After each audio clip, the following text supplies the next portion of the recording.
Hey everyone, welcome back to another video. Sorry if I seem a little bit out of it. It was a late night, not because of the election, but because I got violently ill and I'm just completely drained. But I thought, you know what? I'm not going to miss making videos for you guys today, especially because Trump won. Hallelujah. I was praying, I was doing my own bit here in Australia. There were a lot of Australians actually watching. Even my mates were messaging me back and forth. And while I wanted to do a live, I couldn't because I was working. So there's that, my friends. But maybe the next election we'll see what actually takes place. But nevertheless, my friends, it was an absolute bloodbath. It was a crazy landslide defeat. Kamala Harris pretty much didn't stand a chance. And the Democrats need to wake the hell up and learn from this major, major lesson. You can't run a campaign based around attacking your other political opponent and not a campaign run around policies. People are fed up. People are sick and tired of the economy, of mass immigration happening. The border czar, Kamala Harris, opened up the border. I thought she was going to cheat. In the swing states, especially, I thought, you know what, they're going to cheat. They're going to take it away. They're going to find all these hundreds of thousands of votes somewhere. But to my actual surprise and shock, I don't think there was much cheating going on at all. I don't think they could have cheated even if they tried. And there was a hashtag going around, too big to rig. And I think that's right. I think more Americans, especially young people, decided to vote for Trump, young men, because they realized that Kamala Harris is not for men at all, even young men. So I think young men were especially frustrated. They waited till election day to gather in droves. They even gathered some of their friends. I was seeing videos, man, it was great. It was so good to see men actually stepping up for the future of their country, but also the West, democracy as a whole. And I was quite proud. I'm not even American, right? I'm an Australian, but as an Australian watching on, I'm going, hell yes. Thank God that Kamala Harris did not win. And I made another video talking about how Kamala Harris lost when she started mocking God. She stood no chance after that. I think she lost the Christian vote. She lost the Catholic vote. Well, she didn't lose every Christian vote because unfortunately there are people out there that were Christian that still voted for her because they hate Trump even more because they think that he's a fascist. They think he's Hitler. They think he's... It's mental to me how you've got Christians out there that would vote for someone like Kamala Harris that would weaponize the justice system, that would go after Trump, that would try and kill him. It's amazing to me, you know, but that is the kind of crazy world that we're currently living in at the moment. But I want to make mention of this particular man, the man with incredible hair. It's like the guy's a dude and he's got hair like one of Legolas from Lord of the Rings. It's like insanely long and straight. Kind of reminds me of an actual elven character from Lord of the Rings, but his name is Scott Presler. And this man promised that he would get Donald Trump Pennsylvania, and he did just that. The man worked his absolute butt off for years, not just years, months as well, trying to get people in Pennsylvania to vote, register, vote for Trump. And he delivered. He delivered, man, in droves. And he was actually on Benny Johnson's show and he said, "We did it, Joe." As if like to mock Joe Biden, Sleepy Joe. But this man should be commended for his incredibly hard work. And I wanted to make that incredibly clear to each and every one of you, because it's people like this that helped Trump win the election. Charlie Kirk going to all the colleges, campuses, and doing those talks with Vivek and with Morgan as well, and Morgan McMichael, I should say, and so many others that actually put in the hard work talking to young voters, because the young voters, man, they showed up big time. And Trump did so well with young voters. He did so well with black voters and Hispanic voters. He did so much better this time around. And I think it's like a major testament and a major change to all the people that he has surrounded himself with. He has surrounded himself with individuals like RFK Jr., Tulsi Gabbard, Elon Musk, Megyn Kelly, Joe Rogan, so many people. And surprisingly, all of them were once Democrat. Now they're Republican. Now they're supporting Trump. Now they're like, that is true unity, if you ask me. Seeing like towing the party lines. It's more about Trump knew this, and I think people told him it. If you want to win, you got to show the American people that you've changed.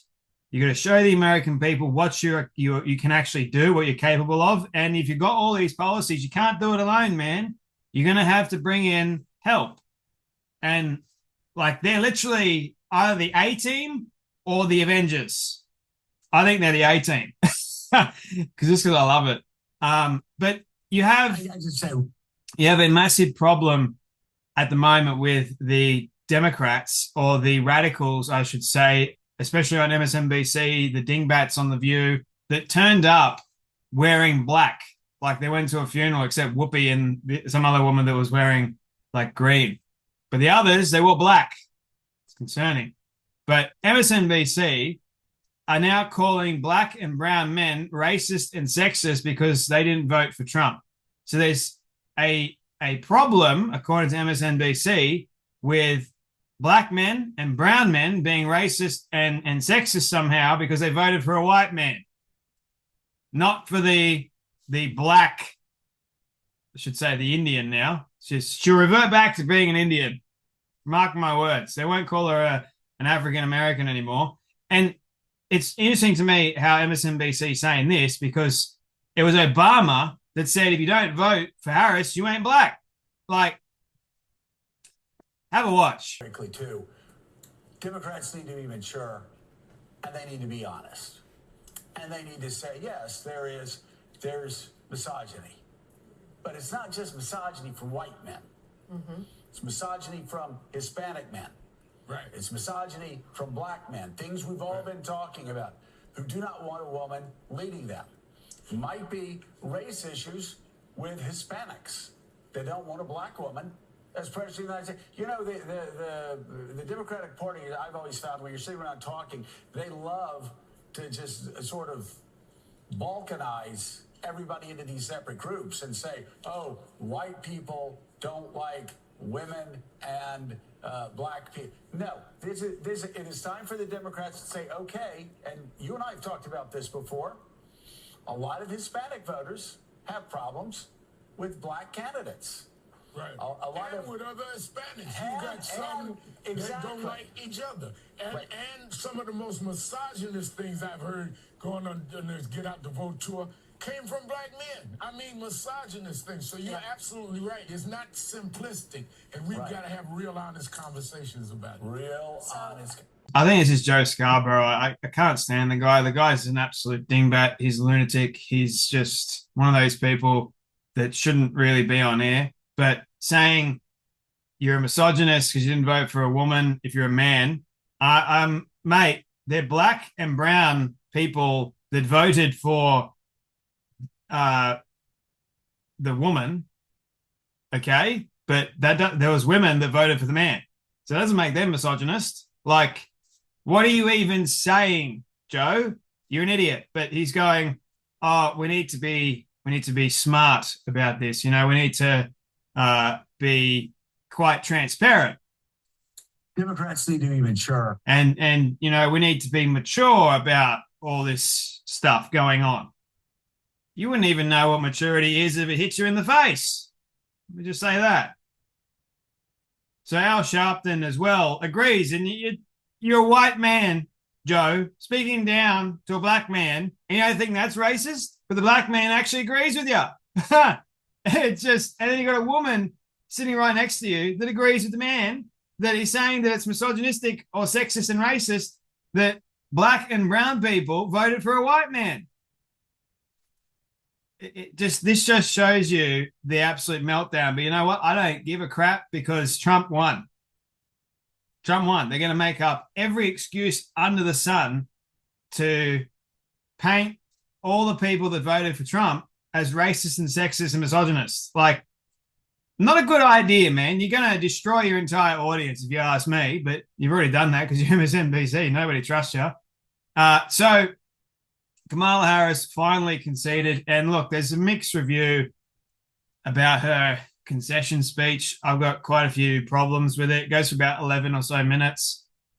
And I think this is the last speech I'll ever hear Kamala Harris do. And thank God for that. It sounds like she's not going to continue in politics, although Tim Walz is, unfortunately. We'll see what happens. But I don't think her concession speech was really one that she should be proud of. It took her a long time to actually concede, mind you. It's like a long time. So, and she also puts on a couple of voices during the concession speech. But anyway, that's just her way of doing things, I guess. Her thinking that she's somebody else. But hey, I'm all for voices. I don't really care too much if you want to put on a different voice. I do it all the time, right? But anyway, have a watch of a little bit of her concession speech and see what you guys think of it.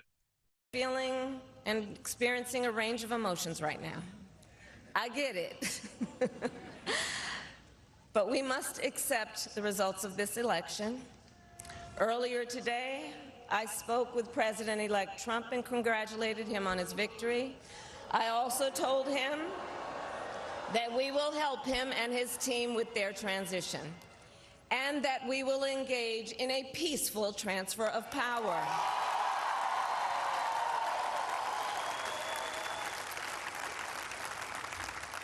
A fundamental principle of American democracy is that when we lose an election, we accept the results. That principle, as much as any other, distinguishes democracy from monarchy or tyranny. And anyone who seeks the public trust must honor it. At the same time, in our nation, we owe loyalty not to a president or a party, but to the Constitution of the United States. Just have to throw out the peaceful transfer of power because that's what democracy is about. That's what the Democratic Party is about. Well, yeah, right, mate. You tried for a long time to get rid of Trump, but it didn't work. So now you're sour, now you're bitter. And this is what happens when you run a campaign. She did say that she's proud of the campaign that she ran. Wasn't a very good one, man. Wasn't a very good one. Now, I will say that there were a lot of people that voted for Kamala Harris, mainly because they hate Trump, not because of who she is as a person, not because of her policies. And there are a couple of people that will try and defend her. But she's not a likable individual. Trump, on the other hand, very much so. So anyway, my friends, I just wanted to share my thoughts. It was a total and utter bloodbath. I loved watching it. But you guys take care. You be blessed, and I'll see you all in the next video.